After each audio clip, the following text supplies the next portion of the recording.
संदिग्ध विज्ञान प्रमाण पत्रों की जांच में जुटा आरपीएससी। फर्जी प्रमाण पत्रों पर सख्त हुआ आयोग। साक्षात्कार के दौरान मेडिकल जांच का प्रावधान। पहली बार आरएएस भर्ती में दिव्यांग अभ्यर्थियों की अनिवार्य मेडिकल जांच। फर्जीवाड़ा उजागर। मेडिकल जांच से बचने लगे कई अभ्यर्थी। श्रेणी बदलवाने की गुहार। अभ्यर्थियों ने आयोग को दिए प्रार्थना पत्र। सरकारी सेवा में पहले से कार्यरत अभ्यर्थी भी फर्जी प्रमाण पत्र के दोषी। दिव्यांग कोटे के बार बार किया गया दुरुपयोग। राजकीय सेवाओं में नियुक्ति पाए अभ्यर्थियों भी जांच के घेरे में। आरपीएससी ने संबंधित विभागों को लिखा पत्र, दोबारा जांच कराने का निर्देश। फर्जी दिव्यांग प्रमाण पत्र मामले में आरपीएससी का कड़ा रुख, जांच हुई तेज।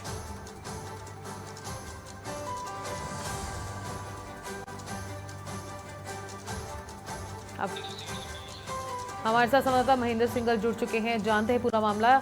महेंद्र, जिस तरह से ये बहुत बड़ा फर्जीवाड़ा खुलने वाला है, अगर जो ऑलरेडी काम कर रहे हैं, पहले से ही कार्यरत हैं, उनकी भी अगर जांच की जाती तो लगभग कितने हो सकते हैं लोग अभी इसमें शामिल? देखिए, बात करें राजस्थान लोक सेवा आयोग की या सरकार की, सरकार की मंशा यही है कि कोई भी फर्जी अभ्यर्थी नियुक्ति नहीं पाए। जो सही अभ्यर्थी है उसी को नौकरी मिलनी चाहिए। देखिए, पिछले सालों की बात करें तो फर्जी डॉक्यूमेंट दिव्यांग के जो फर्जी सर्टिफिकेट लगा करके कई लोगों ने यहाँ पर नौकरी पा ली है। अब उनकी जांच की जा रही है। और देखिए, आप केवल एक ही नौकरी, शिक्षक की भर्ती हो, पटवारी की भर्ती हो या अन्य भर्ती हो, वहाँ पर इस तरह के अभ्यर्थी पाए गए, उनको अब सेवा से बर्खास्त भी किया जा रहा है, सेवा से बाहर किया जा रहा है। क्योंकि राजस्थान में आरएएस भर्ती परीक्षा 2023 की परीक्षा हो चुकी थी और अब इससे साक्षात्कार होने हैं। अब जब साक्षात्कार होने हैं तो जो दस्तावेज सत्यापन जब होता है तो उन पर जो फर्जी जो दस्तावेज उनकी जांच की जाएगी। और जो विकलांग सर्टिफिकेट जो लगाते हैं, जो अभ्यर्थी दिव्यांग जन के सर्टिफिकेट जो लगाते हैं, उनका मेडिकल जो सर्टिफिकेट उसकी सही तरीके से जांच की जाएगी, ताकि कोई भी अभ्यर्थी जो है फर्जी तरीके से नौकरी नहीं पा सके। अब जैसे इसकी घोषणा आयोग द्वारा की गई है, अभ्यर्थियों में खलबली मच गई कि जो उन्होंने सर्टिफिकेट लगाए थे उनकी जांच होगी तो कहीं पर कार्रवाई होगी। अब वो उसको बदलवाने की बात, श्रेणी बदलवाने की बात वहाँ पर करें, श्रेणी बदल जाए, लेकिन ऐसा होगा नहीं। जिन्होंने भी फर्जी दस्तावेज लगाए उन पर कार्रवाई होगी।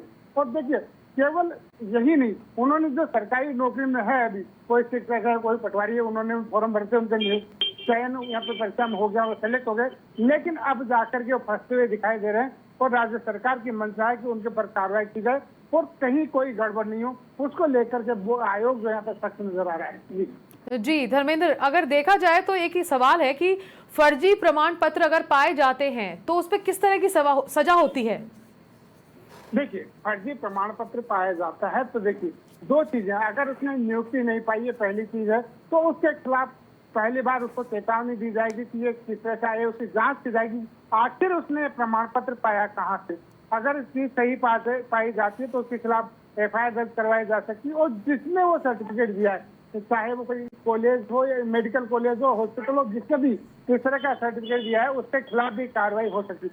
जिसने नियुक्ति पा ली है तो उसने जब नियुक्ति ली, जिस व्यक्ति ने दस्तावेज सत्यापन किया, जिसने उसके कागजों को जांच की, उस व्यक्ति के खिलाफ भी यहाँ पे कार्रवाई हो सकती है। और पिछले कल की ही बात देखें तो संस्कृत शिक्षा विभाग में 4 जो वरिष्ठ अध्यापक है जिन्होंने इस तरह के मामले उनके सामने आए, फर्जी दस्तावेज लगा करके नौकरी पाई थी, उनको वहाँ सेवा से बर्खास्त कर दिया गया। और यही नहीं, आने वाले दिनों में इस तरह के जो मामले हैं उनमें लगातार कार्रवाई जारी और लगातार ऐसे जो सरकारी कर्मचारी जिन्होंने फर्जी तरीके से नौकरी पाई है उनको बाहर किया जा रहा है। जी धर्मेंद्र, जैसे कि हमने भी पढ़ा था और ये खबर सामने आई है कि लोग अपनी श्रेणी बदलवाना चाह रहे हैं। जिन लोगों को पता लगा कि अब इस पे कार्रवाई होगी और आपको प्रमाण पत्र फर्जी पाए गए हैं उसका पता लगने लगा, तो क्या उनको इस जो सेवा दे चुके हैं या जो टेस्ट के लिए आने वाले हैं उनको इससे बर्खास्त कर दिया जाएगा?